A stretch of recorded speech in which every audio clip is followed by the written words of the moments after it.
Assalamualaikum warahmatullahi wabarakatuh. Di sini saya akan menjelaskan tentang yang pertama adalah hakikat dan makna lingkungan bagi manusia. Manusia hidup pasti mempunyai hubungan dengan lingkungan hidupnya. Pada mulanya, manusia mencoba mengenai lingkungan. Kemudian barulah manusia berusaha menyesuaikan dirinya. Lebih dari itu, manusia telah berusaha pula mengubah lingkungan hidupnya demi kebutuhan dan kesejahteraannya. Selanjutnya adalah lingkungan adalah suatu media di mana makhluk hidup tinggal, mencari dan memiliki karakter serta fungsi yang khas, yang dimana ini terkait secara timbal balik dengan keberadaan makhluk hidup yang menempatinya, terutama manusia yang memiliki peranan yang lebih kompleks dan real. Lingkungan hidup adalah kesatuan ruang dengan semua benda, daya, keadaan, dan makhluk hidup, termasuk di dalamnya adalah manusia dan perilakunya.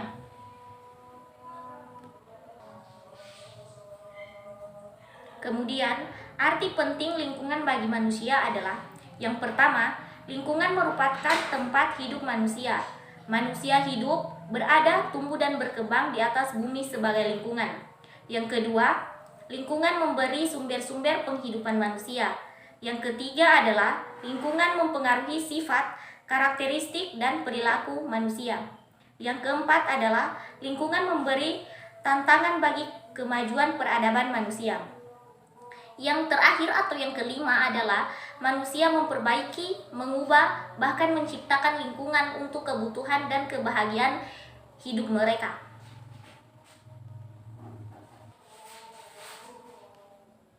Kemudian yang kedua adalah hubungan penduduk dengan lingkungan dan kesejahteraan manusia. Penduduk pada dasarnya adalah orang-orang yang tinggal di suatu tempat yang secara bersama-sama menyelenggarakan kehidupannya. Penduduk negara adalah orang-orang yang bertempat tinggal di suatu wilayah negara, tunduk pada kekuasaan politik negara dan menjalani kehidupannya di bawah tata aturan negara yang bersangkutan. Hal ini berkaitan dengan penduduk negara yang meliputi yang pertama adalah aspek kualitas penduduk. Aspek kualitas penduduk ini mencakup tingkat pendidikan, keterampilan, etos kerja, dan kepribadian. Kemudian yang kedua adalah aspek kuantitas penduduk. Nah, di aspek kuantitas penduduk ini, dia mencakup jumlah penduduk, pertumbuhan, persebaran, perataan, dan pertimbangan penduduk di setiap wilayah negara. Kemudian, penduduk akan selalu berkaitan dengan masalah lingkungan hidup. Penduduk dengan segala aktivitasnya akan memberikan dampak terhadap lingkungan. Demikian pula, makin meningkat upaya pembangunan menyebabkan makin meningkat dampak terhadap lingkungan hidup tersebut. Dampak lingkungan hidup adalah pengaruh perubahan pada lingkungan hidup yang diakibatkan oleh suatu usaha atau kegiatan di lingkungan hidup tersebut. Lingkungan hidup bisa berdampak positif maupun negatif bagi kesejahteraan penduduk. Contoh perubahan positifnya adalah perkembangan jalan-jalan raya yang bisa menghubungkan daerah-daerah yang sebelumnya terisolir, penghijauan, penanaman terus jalan. Kemudian perubahan yang positif dari lingkungan tersebut tentu dapat memberikan pengaruh positif bagi lingkungan hidup tersebut. Kemudian contoh pengaruh negatifnya adalah kerusakan lingkungan hidup. Kesejahteraan hidup penduduk negara sangat ditentukan oleh kualitas penduduk yang bersangkutan. Kualitas penduduk mencerminkan kualitas insani dan sumber daya manusia yang dimiliki negara. Sekian materi yang bisa saya sampaikan. Materi selanjutnya akan disampaikan oleh teman saya.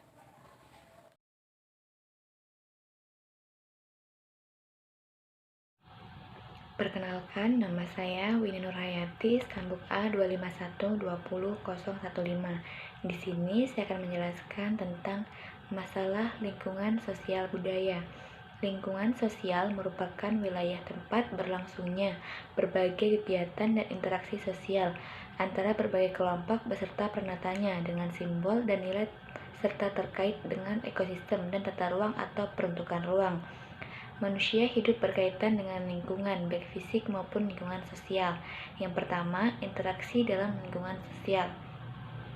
Interaksi sosial merupakan hubungan sosial yang dinamis, yang menyangkut hubungan timbal balik antara perorangan, antara kelompok manusia dalam bentuk akomodasi, kerjasama, persaingan, dan pertikaian. Interaksi sosial dapat terjadi apabila ada kontak sosial dan komunikasi. Kontak sosial merupakan usaha pendekatan pertemuan fisik dan mental.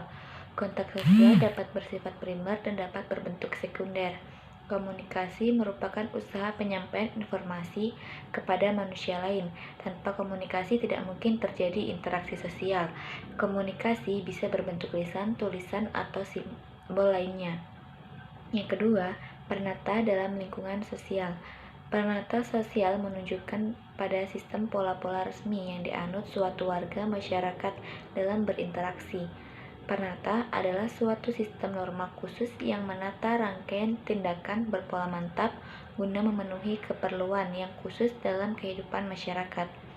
Sistem norma khusus dimaksudkan sebagai sistem aturan-aturan, artinya perilaku itu didasarkan pada aturan-aturan yang telah ditetapkan. Kehidupan masyarakat memiliki beragam pranata. Makin besar dan kompleks kehidupan masyarakat, makin banyak jumlah pranata yang ada. Penggolongan pranata berdasarkan fungsinya untuk memenuhi kebutuhan hidup manusia.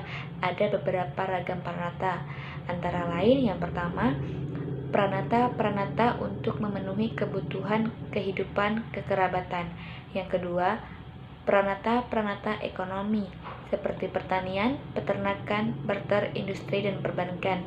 Yang ketiga, pranata-pranata pendidikan seperti model pendidikan, jenjang pendidikan, pemberantasan buta aksara, dan perpustakaan. Yang keempat, pranata-pranata ilmiah, antara lain metodologi ilmiah, penelitian, dan pengukuran. Yang kelima, pranata-pranata untuk memenuhi kebutuhan akan keindahan dan seni. Yang keenam, pranata-pranata keagamaan sebagai kebutuhan manusia untuk berhubungan dengan Tuhan atau alam gaib. Yang ketujuh, pranata-pranata untuk menjaga dan mengatur kekuasaan di masyarakat seperti kepolisian, kehakiman, pemerintahan, demokrasi, tentara, dan lain-lain. Yang kedelapan, pranata-pranata untuk memenuhi kebutuhan akan kenyamanan hidup seperti pemeliharaan kecantikan, kebugaran, kesehatan, dan lain-lain. Kuncaraningrat mengajukan agar dibedakan secara tegas antara pranata sosial dan lembaga sosial. Pranata sosial adalah sistem norma atau aturan yang menyangkut suatu aktivitas masyarakat yang bersifat khusus, sedangkan lembaga sosial adalah badan atau organisasi yang melaksanakannya. Lembaga sosial merupakan suatu bentuk kelompok atau perkumpulan sosial yang khusus. Lembaga dan pranata sosial mungkin tidak bisa dipisahkan karena di dalam lembaga sosial terdapat pranata sosial dan pranata sosial berjalan dalam suatu lembaga sosial sebagai wadahnya. Yang ketiga yaitu problema dalam kehidupan sosial. Problema sosial merupakan persoalan karena menyangkut tata kelakuan yang abnormal, amoral, berlawanan dengan hukum, dan bersifat merusak. Problema sosial menyangkut nilai-nilai sosial dan moral yang menyimpang, sehingga perlu diteliti, ditelaah, diperbaiki, dan bahkan mungkin untuk dihilangkan. Problema sosial yang terjadi dan dihadapi masyarakat banyak ragamnya, sesuai dengan faktor-faktor penyebabnya. Maka, problema sosial dapat diklasifikasikan beberapa macam. Di antaranya yaitu yang pertama, problema sosial karena faktor ekonomi seperti kemiskinan, kelaparan, dan pengangguran. Yang kedua, problema sosial karena faktor biologis seperti wabah penyakit. Yang ketiga, problema sosial karena faktor psikologis seperti bunuh diri, sakit jiwa, dan disorganisasi. Yang keempat, problema sosial karena faktor kebudayaan seperti perceraian, kejahatan, kenakalan anak, konflik kelas, dan konflik agama.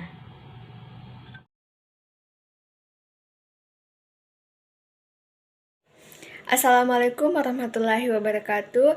Baiklah, saya akan menjelaskan materi selanjutnya yaitu tentang isu-isu penting tentang persoalan lintas budaya dan bangsa. Langsung saja, yang pertama yaitu kekurangan sumber air bersih. Sebelumnya, kita sudah tahu sejak lama bahwa sumber air bersih adalah sumber kehidupan. Sedangkan di Indonesia masih ada atau masih banyak yang kekurangan sumber air bersih. Misalnya di daerah seperti Papua. Nah, kekurangan sumber air bersih ini dapat menyebabkan mudahnya timbulnya penyakit tertular. Yang kedua, yaitu tentang polusi atau pencemaran lingkungan. Nah, polusi atau pencemaran lingkungan dapat dibagi menjadi 3. Yang pertama yaitu pencemaran pada air, yang kedua yaitu pencemaran pada udara, dan yang terakhir yaitu pencemaran pada tanah. Nah, contoh pencemaran pada air ini misalnya sisa-sisa limbah pabrik yang dibuang di seperti sungai dan selokan dan sebagainya, itu dapat mencemari air. Yang kedua yaitu pencemaran atau polusi pada udara, itu disebabkan oleh contohnya asap kandalpot dan sebagainya. Nah, yang pada pencemaran pada tanah kita dapat melihat yaitu sisa-sisa sampah yang berupa plastik seperti botol-botol minuman. Nah, yang ketiga yaitu kita dapat melihat yaitu perubahan iklim atau sumber energi minyak bumi seperti batu bara dan gas alam. Nah, perubahan iklim ini dapat memicu persoalan lintas budaya dan bangsa yang bisa mengakibat seperti hujan yang berkelanjutan cukup lama, misalnya hujan itu dapat mengakibatkan banjir. Yang kedua, musim panas itu dapat mengakibatkan kekeringan dan habisnya sumber mata air. Nah, yang kelima yaitu kemiskinan. Kemiskinan merupakan masalah global yang berhubungan dengan kebutuhan, kesulitan, dan kekurangan dalam keadaan hidup. Pada saat ini permasalahan yang sangat tinggi di Indonesia yaitu persoalan lintas yang tinggi di Indonesia yaitu termasuk kemiskinan ini tersebut. Nah, yang keenam yaitu wabah penyakit. Nah, wabah penyakit terjadi yaitu terjangkitnya penyakit menular pada seseorang yang terjadi di daerah tertentu. Misalnya pada saat ini kita telah terjangkit penyakit virus corona yang ada di Indonesia yang menyebabkan persoalan di Indonesia ini sangat tinggi pada saat ini, yaitu virus corona. Sekian dari materi kami, kurang dan lebihnya mohon maaf.